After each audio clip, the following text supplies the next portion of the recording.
This is my homemade disc sander cum thicknesser. I've been using it for 35 years now.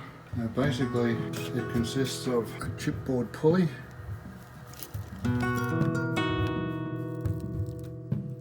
pillow blocks I turned out of red gum, but there are ball bearing races inside them. This is a bit of 90mm PVC pipe which slides on and off a chipboard cylinder that's in underneath there. Around that I can wind a spiral of coarse grit sandpaper and then use it as a thicknesser.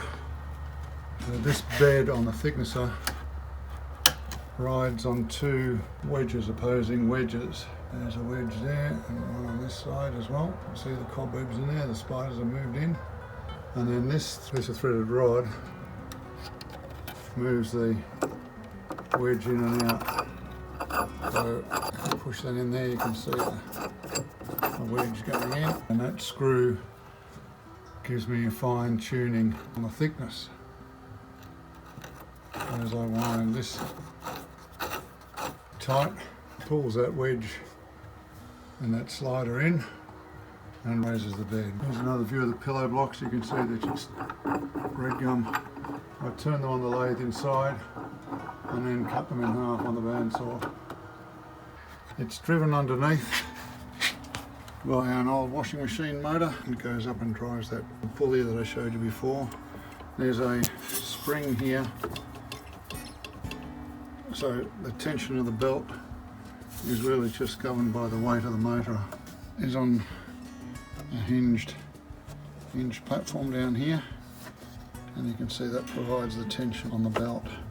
I've just got that spring there, so it used to bounce up and down a bit, so the springs just helps prevent that. Up here is the table, and there's a bit of dust extraction there.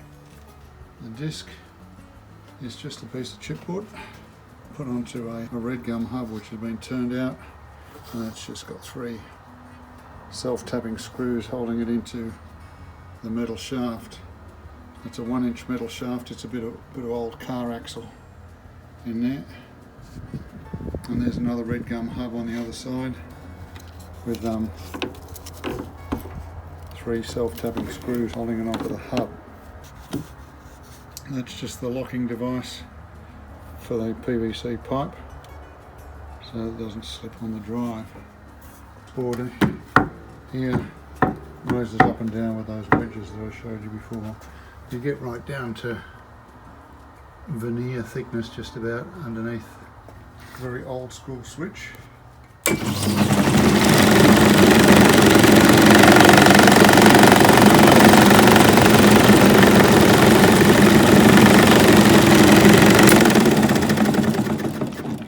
And there's a few attachments here. This attachment's for doing 45-degree chamfers on circles. Discs of various diameters. As soon as I need a disc for a new diameter, I just drill another hole. Some of the shafts are 4mm, and other are 6mm dowels and the like. And then to change the drum, I actually have to take the tops off the pillow blocks. In fact, I'll do that now so you can see how the bearings sit in under there. There's the pillow blocks off. Just turn those on the lathe with a sort of L-shaped scraper, and then you can see I've bandsawed them in two. That's the front one, and that's the rear one there. So if I want to change the sanding drum, you can actually have a couple of grits made up. So you can have a coarse grit and a fine grit. You just take the pillow blocks off, and then the whole shaft pulls out. This pulley comes off. You can see after 35 years the chipboard's getting a bit nasty over here.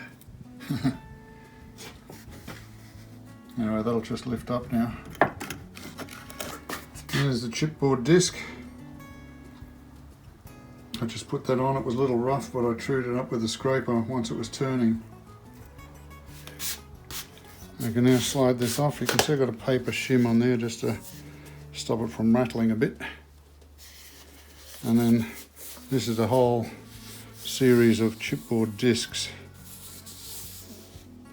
Of course, it's pretty easy to true those up. You can slide a file in underneath the bed here and just true it up to this board.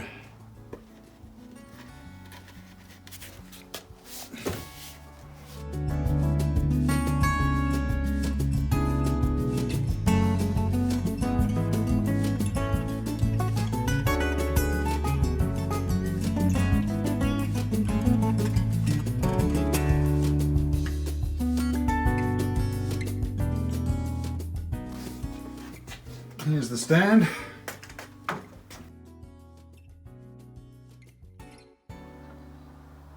On a box.